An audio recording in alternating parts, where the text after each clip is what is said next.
What's wrong with a little competition? We are taught and shown It's football season. that just about everything in life is in short supply and high demand. That I have to go it alone. The truth is, our good is not limited. Get mine before someone else. But that energy of rugged individualism, society says our good is limited. that screams every person for themselves.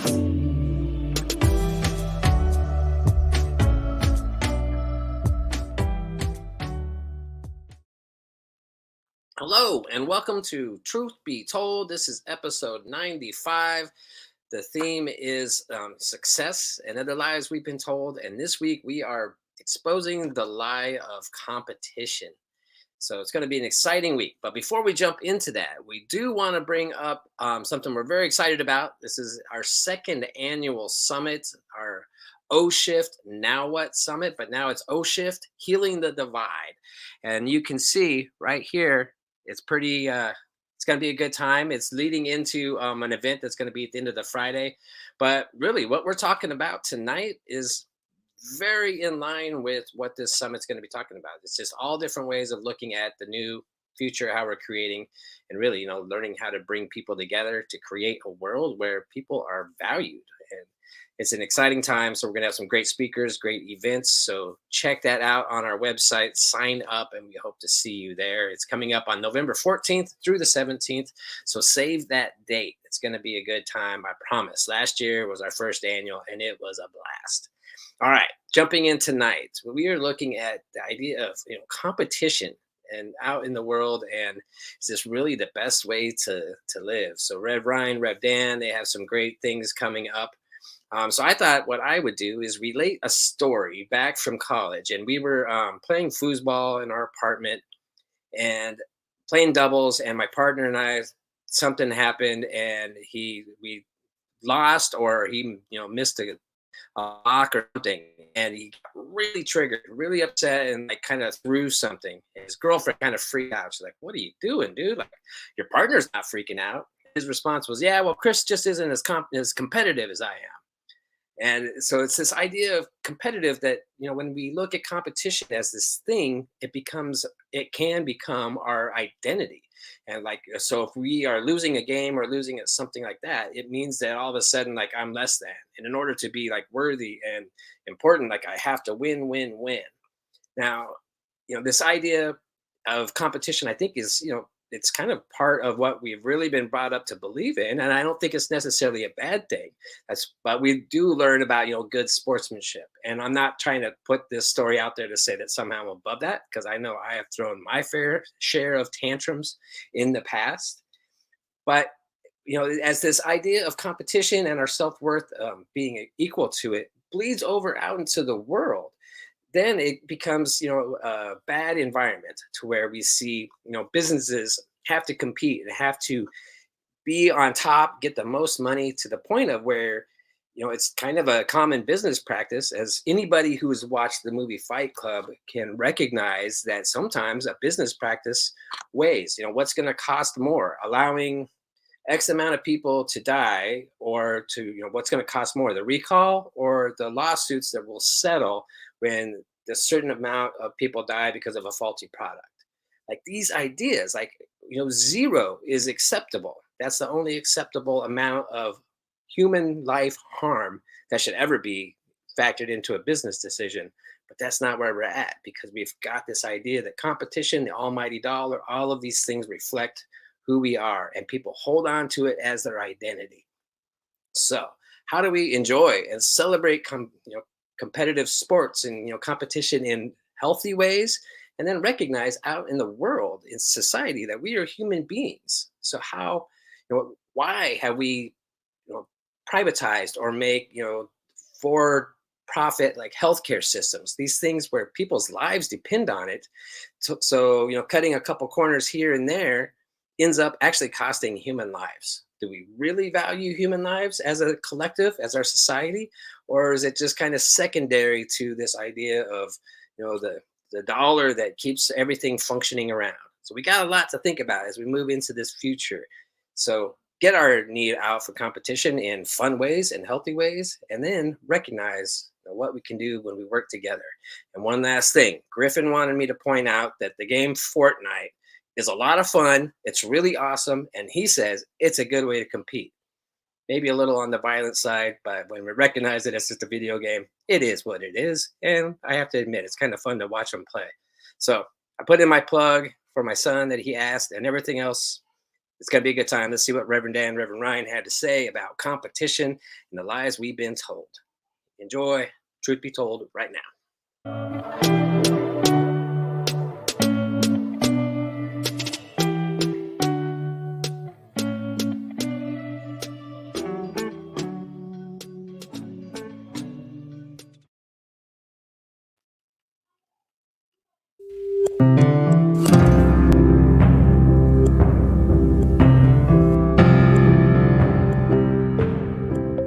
This week, we're exposing the lie of competition.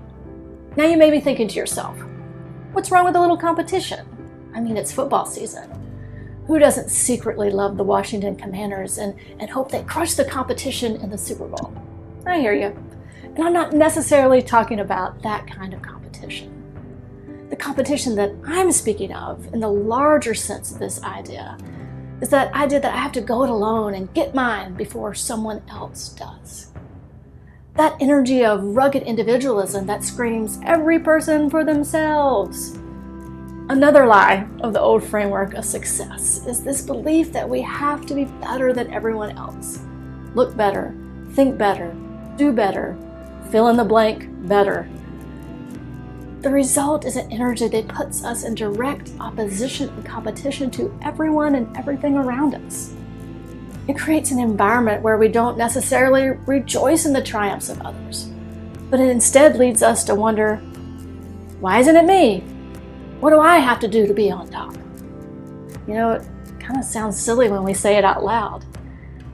This framework acts from the idea that there's a limited amount of good, a limited amount of abundance, if that's even possible, and actually a limited amount of everything.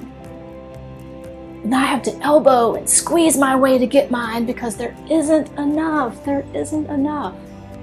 And wow, hasn't this mindset and ideology infiltrated so many things in our world? And this is not to say that we shouldn't be open to self-improvement or growth or transformation or evolution. All of those things are good when we start from a space of already enough. It's when we begin the conversation from a space of frantic energy, black mentality, rugged individualism at all costs, and competition at the expense of others, that things begin to derail. And I have bought into this at times, and I'm guessing you've bought into this at times. Let's be honest, we have all bought into this at some point or other in our lives. This idea that we are alone, the idea that we are separate, the idea that success and value is determined by external factors of acquisition, promotion, go it alone at all cost. It's interesting when we begin to have honest and frank conversations about these frameworks that we can begin to see that they just don't work anymore. And honestly, they probably never worked. They are lies. They are falsehoods. They are misperceptions. And the more we lean into the truth, the more we understand the need and call for new frameworks, new beliefs, new ways of living and loving one another. So next up, more about ways to lean further into this truth.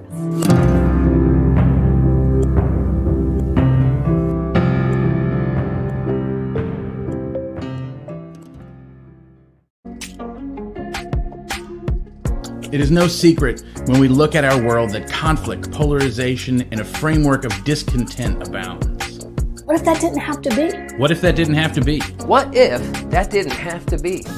The truth is that underneath it all is our innate hardwiring for love, connection, and belonging. In our ever-evolving experience, now is the time. Now is the time. Is the time to unlearn societal constructs of the past. And relearn what it means to be human. To be human. What it means to be human and a part of the global community. This can only be done together. This can only be done together. This can only be done together. We are being called to pack away the us versus them mentality and instead embrace the profound power of we. Join Soul Evolution Collaborative. Join Soul Evolution Collaborative For the O-Shift Healing the Divide Summit, November 14th through 17th. November 14th through the 17th. This event, through powerful speakers, engaging workshops, and collective conversation, will explore the transformative effects of healing the divide. now is the time for change. Now is the time for healing. Now is the time for healing the divide.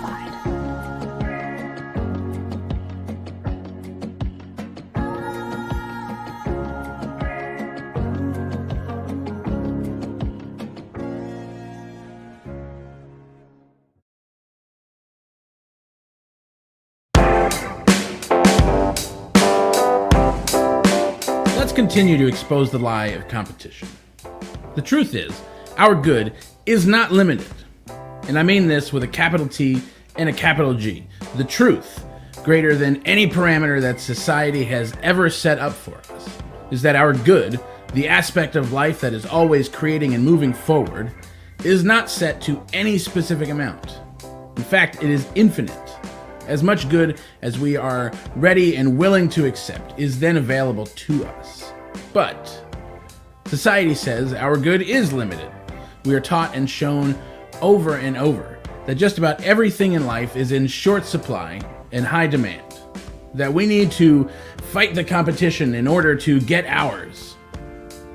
When we pause for a moment and step out of that mentality, it becomes fairly easy pretty quickly to realize just how bonkers that is.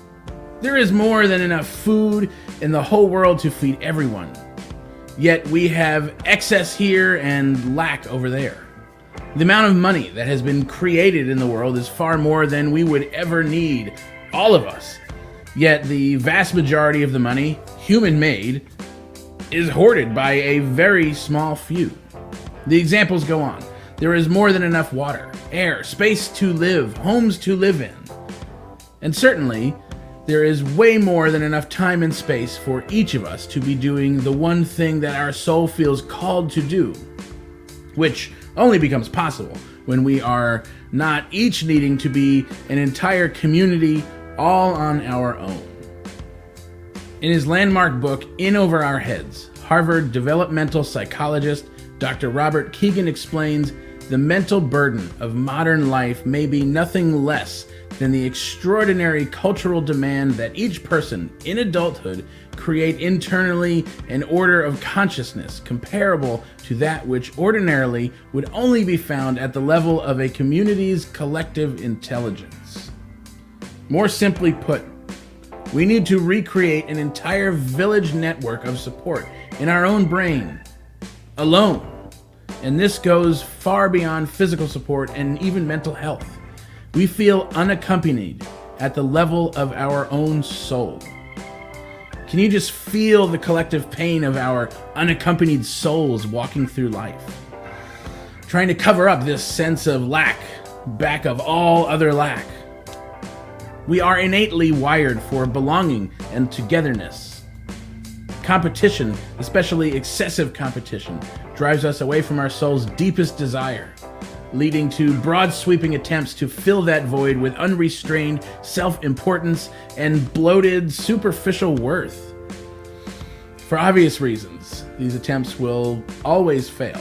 Yet sadly, it is as if we must buy into our own self-reliance so much that we tend to believe that we just don't have enough. Just a little more, and I'll finally have enough. I'll finally feel whole. The truth is, we only feel whole when our souls connect. When we are able to recognize in others that which we are. We are more together. Belonging and connection amplify who and what we are, not lessen it. In fact, it has been documented over and over that belonging, connection, and community have significant amplifying effects in a very significant manner. Belonging to a supportive, caring community has a positive impact on an individual's overall health through good times and adversity, whether it be a neighborhood, cultural, or faith community, or a retirement residence, according to Ontario's Alliance for Healthier Communities. the power of a strong, supportive community, where people pitch in and help others practically, emotionally, and socially, also enables vulnerable individuals and the entire community to respond better, adapt, and recover from adverse events. In addition, according to Ontario's Alliance for Healthier Communities, cited in 6 Benefits of Community and Connection in Challenging Times, vital social connection and engagement leads to better physical health and a stronger immune system.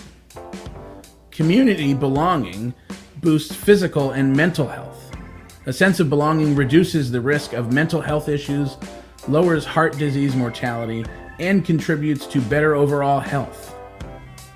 Resilient communities come together and adapt. Resilient communities protect and support the health and well-being of vulnerable members in adjusting and coping with adversity. Community is so important. But not only being part of a community, there are also many additional benefits to engaging with that community and working together. In The Importance of Teamwork, as proven by science, author Tracy Middleton cites the work of John J. Murphy outlining several key benefits of working together.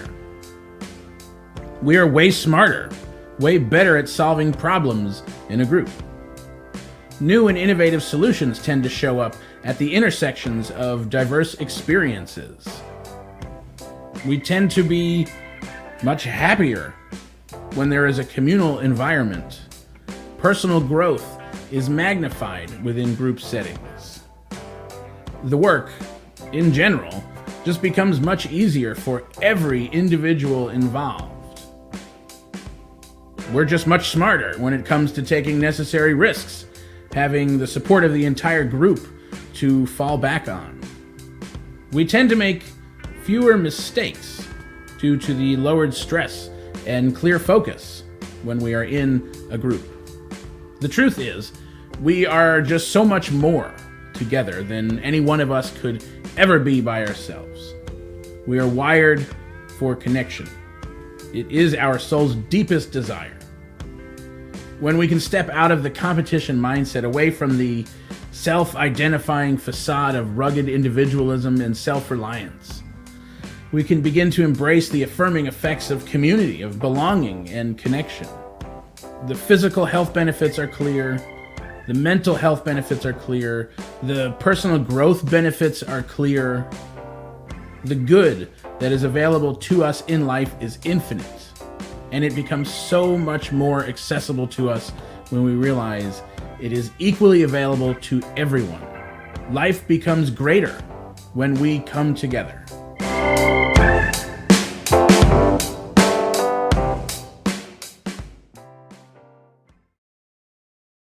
Going on there? I really, I resonate with that idea that when we come together as a community, especially like in times of challenge, where we're forced to have to rely on each other, like what a powerful experience it is. I want to like flashback since 9/11 was just a couple of days ago, the anniversary.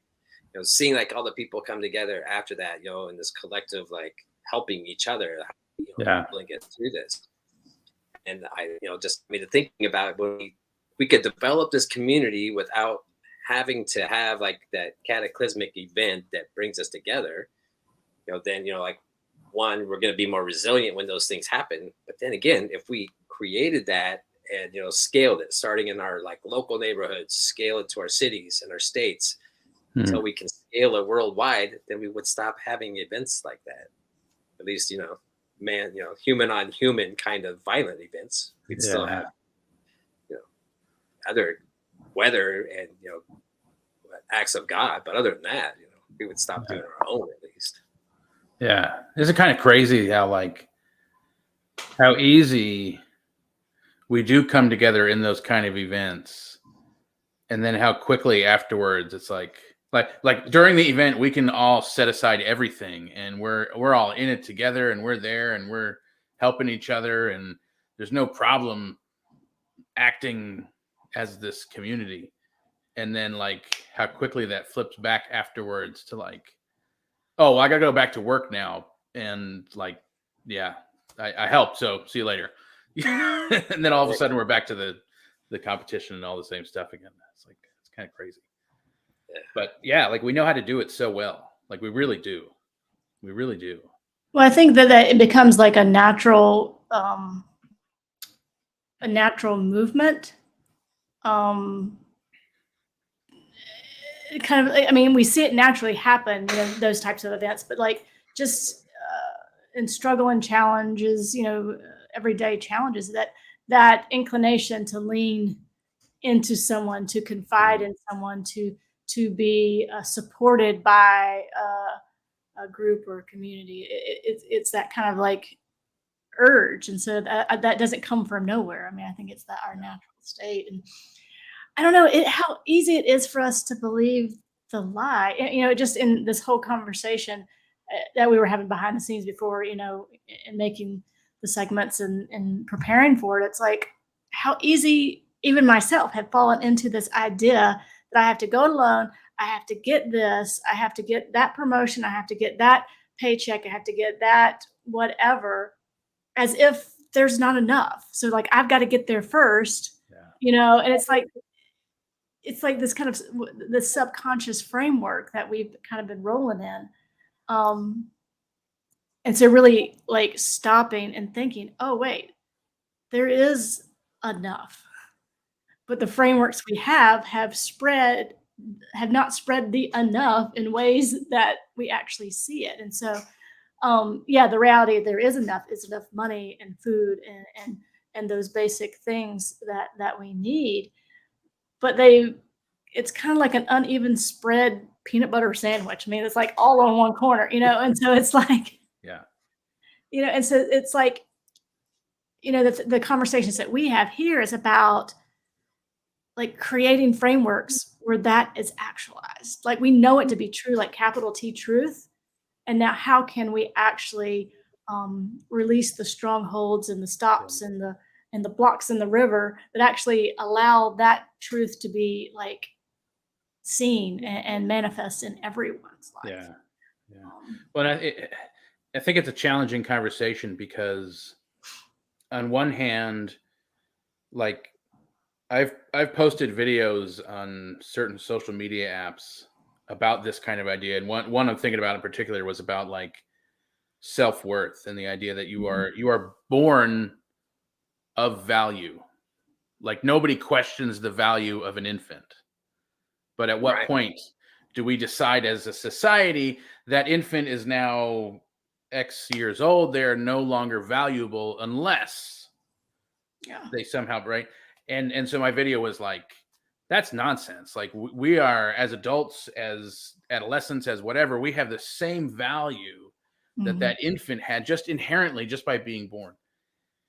And oh man, like the comments that came at this video were like, there were people who were so diehard rooted in like, this is wrong. No, you have to work for value. You're not worth anything if you don't blah, blah, blah, blah, blah. And I was like never in any, you know, in a million years did I expect to get like pushback on this thought that, yeah, we are all inherently valuable. There was no give.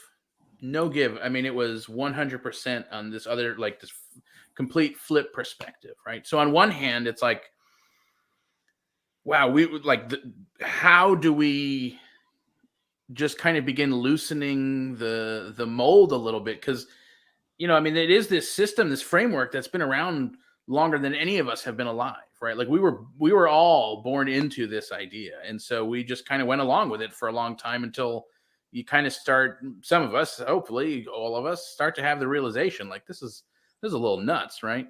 So on the one hand, it's like, how do we even just start wiggling loose the pieces, you know?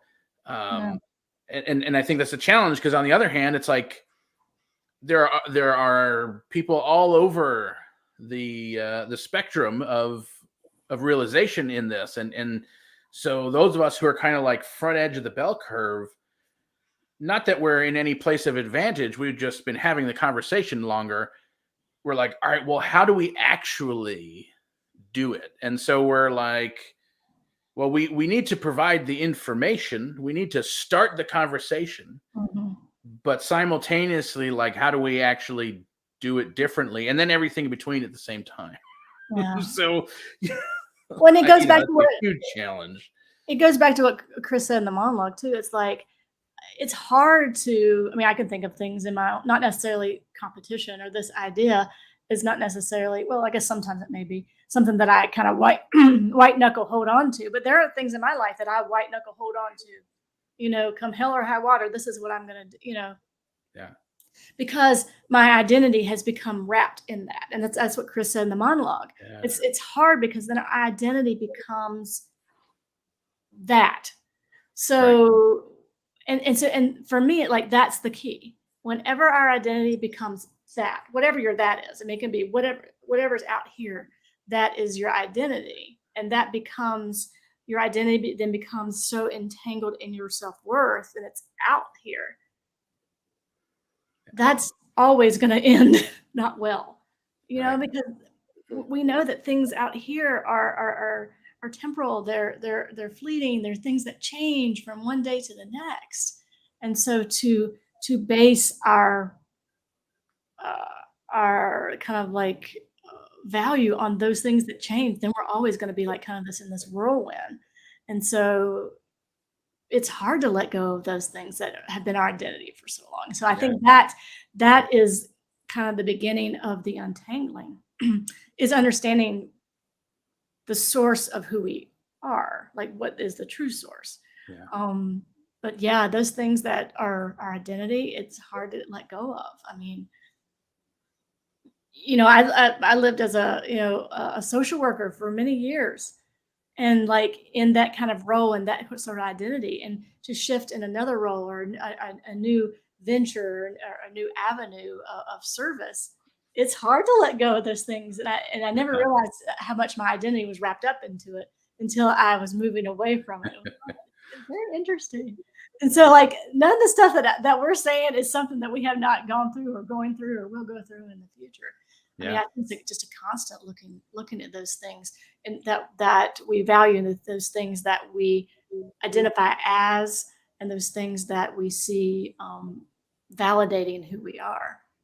Yeah. You know, I think, you know, Dan talked a lot about having to like recreate, you know, the whole village within yourself. You know, you have to have your own car, your own house, your own, you know, all these things. And then so those people that, they base their whole life on how much they earn, and you know how much of the thing we use to get resources, which is money, how much of that they hoard, and then they have that sense of identity that I don't need a thing from anybody. I've got it all. I've mastered this game, and missing that bigger part where you say like when we come together in community, work together, like this is when we develop a sense of like our soul, of ourself, of our community soul.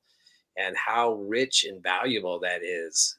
And, we kind of miss out on that when you're locked in that place that, I've got everything I need, and you're missing, well, you see it. People that, have everything, that person's got everything they could ever want. Mm-hmm. And then, they end up dying from suicide, down the road. And like, well, what wasn't there? Well, what wasn't there was that human part, that human thing, because they were so like kind of in their little isolation castle by themselves, and feeling like they've really lived up to society's things. I've done all this, why am I still miserable? And we're missing that bigger picture. Well, and for me it's not even like those people, it's me. I mean, I'm one of those people, so it's really interesting. It's so easy for me to say, oh yeah, those people that hoard stuff, those people that hoard money and hoard possession. I had to look in my own life. What am I hoarding in my own life that represents this belief? It may look different than someone else, but it's like, it's still like, it's the same framework. It's the same idea of not enough. The question is, I mean, for me, the question is kind of like, how do we not? Mm-hmm. I mean, like everything, like we're constantly surrounded by things that are reaffirming that is the way to do life. Like, you're You're supposed to be collecting and hoarding and climbing ladders and standing on pedestals. I mean, like the whole thing, right? Like even our understanding, we were saying before about like identity, even our understanding of identity is created from within that system of thinking, right? Like the way we understand who we are is very often by the ladders we've climbed, the pedestals we've stood on, the things we, like, yeah, that's how we like, it's literally our framework for all of life. I mean, that's, well, I'm assuming everyone, I don't know, for me, like, Yeah, me too. right. I mean, like, yeah, I grew up and that was it. That's what was handed to me. And I mean, it's taken the last like 10 years to even attempt to unravel, it's like, all right, if it's not that, then what? What is it next? And when you kind of have that idea of what it might be, like what's possible, it's like, well, how do we not do whatever? And I think that's, that's kind of been our ongoing conversation for probably the last 3 or 4 years, is just getting a grasp on, if it's not this way, it's like we're in a place where we feel like we're having to recreate like a whole new, it's like, we talk about what the thing was for long enough that it crumbles in our minds, and then we're trying to like rebuild it, but rebuilding it with, from outside of the same mentality that built it in the first place. It's kind of hard. Yeah, and I think it's, and I wish it was like the sweeping, yes, Yeah. old frameworks be gone and new frameworks emerge. Just like download a new, like, if only it was that easy. system. But it's like, for me, it is like these small realizations. Like, today having a realization of like, oh, that was an old idea. No, we don't want to go in that direction. Let's go in this direction. And so that's one little decision in my mind, in my life, in my own little sphere. And so when we become like, when we have these conversations and we bring kind of these things to the surface, then we begin to see them. Kind of like, when you, well, for me, like I want a Subaru Crosstrek, so then I see all these Crosstreks everywhere, and they're like, but it's the same sort of thing. It's like when we talk about these things enough and bring it to the surface enough, then when it shows up, we're like, oh, that's it. Oh, I have a name for it now because we've been talking about it, and then now I can begin to turn or shift my direction or shift my focus. And so I think it comes in small shifts. Yeah. It does. It's like, and if enough of us begin to do that and recognize it, then it does. It begins to create this kind of, I don't know, tidal wave effect, I would hope. And it is kind of, there's this, like, I think traditionally within New Thought teachings, like Science of Mind, there has been this like, well, you need to figure out your consciousness and then it'll all shift. The whole world will change. And it's like, kinda, right? Like, yeah, there is that amount.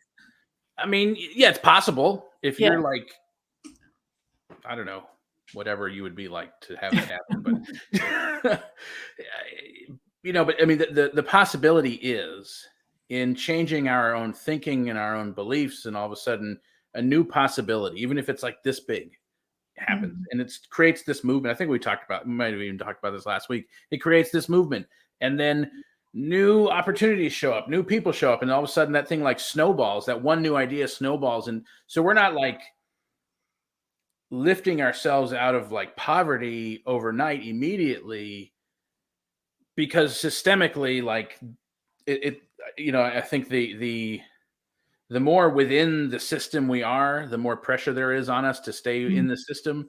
And so, it kind of goes back to that privilege thing. So there is definitely like this collective work that needs to happen. And I think that's where it starts to seem overwhelming. Like, there's enough, but is there really enough if so-and-so and so-and-so and so-and-so still keep hoarding all their billions, like hundreds of billion? Like, is it still, and so just kind of having to go back to that starting place of like, I'm saying this for me, anyone else can do what they want with it.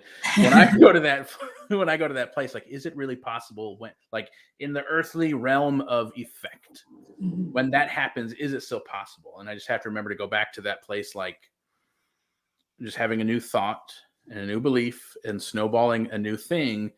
And I kind of chuckled, Ryan, in your segment when you said, like, it sounds really silly when we say the things out loud.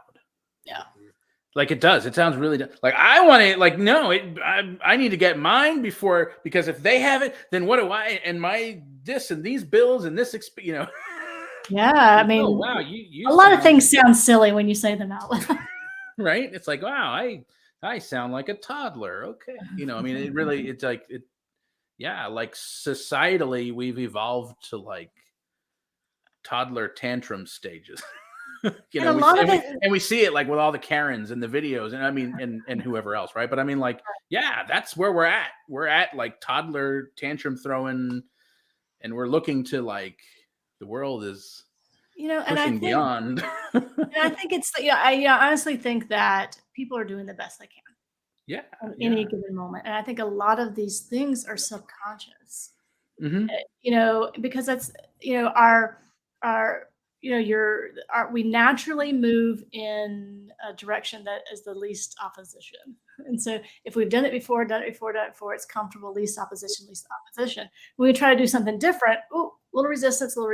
And then, kind of moving past that resistance. And so I think that we're at kind of this conversation point where we're kind of pushing in the resistance, because it is not maybe what we've been accustomed to operating on the subconscious level. And so, of course, it's going to be discomfort. And of course, there's going to be a little resistance. And of course, it's going to be, whatever, because it's not our natural, it has not been the natural state in which we've operated in. Yeah, but it's hard to let go of those things. It is. But I think the more that we can become aware of it, I think the more that we can help one another. Imagine that. Help one another, support one another in this new idea. And it's not just, I've got to do this. Now I've got to create a new framework, and I've got to do, but also in that, we can't go the opposite way of being like the go at your own in this sort of new framework. I'm going to go at my own and establishing this framework. Well, yeah, that's just creating this is the same thing. Sort of thing. So yeah, I mean, that just kind of popped in my brain. It's like, but it is in the community as collectively we do this. We don't have to do this on our own, and that's not even the point. Yeah, I just got this image of, like, it's like we're trying to build a dam to reroute the water to some other path. Like, the water has existed in this pathway for like hundreds of thousands, if not millions of years. Like, it's carved its way through the rock. Like, this is the way the water goes. And we're like, okay, we need to build a dam to stop this water from going this way and make it go that way. That's the way we need the water to go now. It's actually going to be way more beneficial for everyone if the water goes that way. And so there's like this group of people down at the river standing out, like, talking about the dam we're going to build. And at the same time, there's like two people in the river, like, trying to, like, hold the water back. Right. It's like, wait a minute. Like, no, that's the way that got us to this point.